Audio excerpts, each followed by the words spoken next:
Vous savez à quel point j'aime mettre de la fumée sur mes photos? Eh ben, c'est le moment de vous dévoiler mon secret. C'est parti!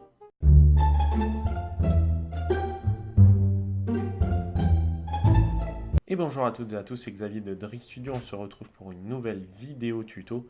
Donc aujourd'hui, on va parler brush. Dans l'intro, je vous disais que j'allais vous dévoiler le mystère de la fumée. C'est pas tout à fait vrai. On va parler donc des brushes, en l'occurrence des pinceaux, qui vont nous permettre de mettre des éléments sur nos photos. Pour cette vidéo, je vais utiliser une photo de Natsume. Donc, pour ceux qui suivent mes lives, vous allez la reconnaître. C'est une photo qui a été prise en direct, mais qui n'a pas encore été retouchée. Donc on va voir ça ensemble. Donc on se retrouve sur Photoshop avec notre photo de Natsume et son Luigi. Donc je vais vous expliquer un petit peu comment fonctionne l'outil pinceau. Donc déjà pour le trouver, il est ici. Vous avez l'outil pinceau. Si vous cliquez dessus, vous avez par défaut une forme qui est arrondie, floue. Ça, les différentes formes, c'est ce qu'on appelle des brushes. Si vous faites un clic droit, vous arrivez à ce tableau. Ce sont des formes donc prédéfinies qu'on peut télécharger sur Internet. Je vais vous expliquer après comment ça fonctionne. Et donc si je descends, j'ai beaucoup de brushes moi. J'en ai installé pas mal pour mes montages photos. Et donc vous voyez ici, j'ai de la fumée, j'ai des halos de lumière, j'ai des particules. Enfin voilà, j'en ai plein que j'ai trouvé sur Internet et donc que j'ai téléchargé. Ici, on a de la fumée. On va créer un nouveau calque. Je vous invite à aller voir ma vidéo sur les calques si ce n'est pas fait et si vous ne maîtrisez pas encore les calques. On va agrandir la forme au max et on va venir la positionner sur notre photo. On va faire un CTRL-T pour venir transformer notre calque. Ça, ce sera l'objet d'une autre vidéo un peu plus tard pour venir donc faire l'effet de fumée qu'on souhaite. Au niveau des brushes, on peut jouer avec l'opacité directement à partir du curseur en haut, ici, pour directement venir jouer avec la transparence. Ici, on est à 34%, on va mettre à 100% et on voit que c'est beaucoup plus opaque. Donc, comment télécharger ces pinceaux prédéfinis? C'est assez simple. Ce qu'on va faire, on va se retrouver sur Google et je vous explique tout ça. On se retrouve sur Google. Alors, j'ai pas de site particulier à vous conseiller. Moi, ce que je fais, c'est que je prends le navigateur de recherche et je vais taper ce que je veux. Donc, par exemple, je vais taper fumée brush. Je fais entrer et là, Google me donne des sites. Donc, on va cliquer sur Brusheezy, qui est un site où il y a plein de brushes. Et donc, on voit ici plein de brushes qu'on peut télécharger.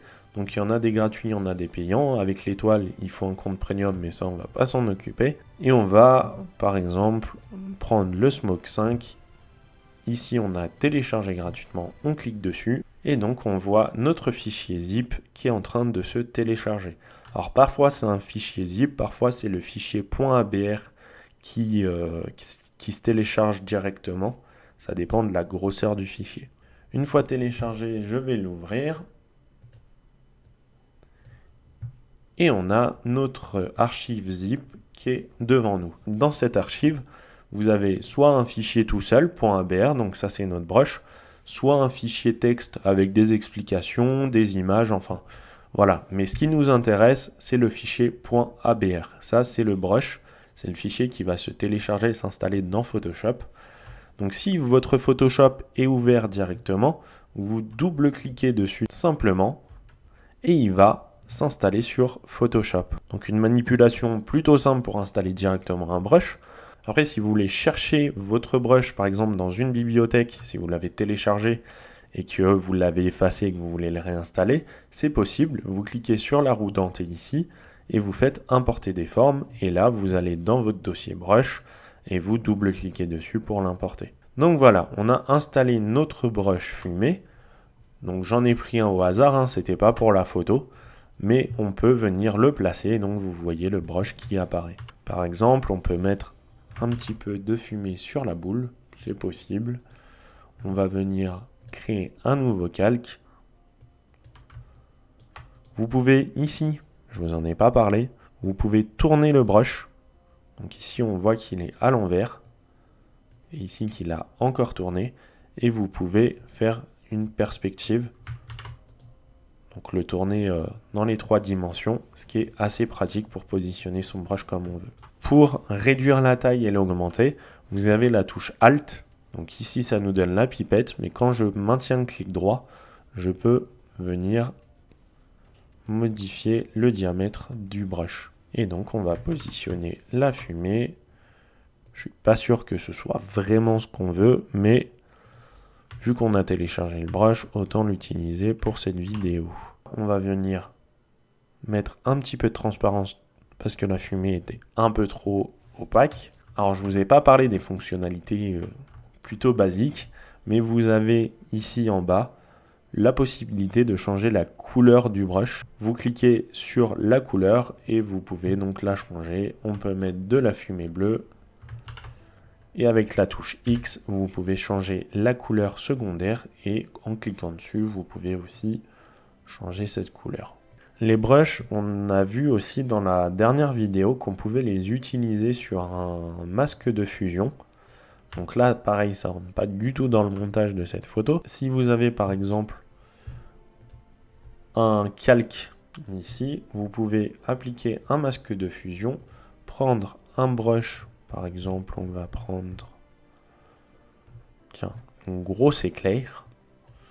On prend la couleur noire, parce que comme on l'a vu sur les masques de fusion, la couleur noire efface et la couleur blanche fait réapparaître le calque, et venir ici donc avec notre brush peindre en noir, et donc ça nous fait une forme qui va cacher le calque où il y a le masque de fusion. Les brushes, il n'y a vraiment pas grand chose à dire, mis à part que c'est des formes qu'on peut télécharger ou créer. D'ailleurs, vous pouvez en créer des formes, on verra peut-être ça dans une autre vidéo.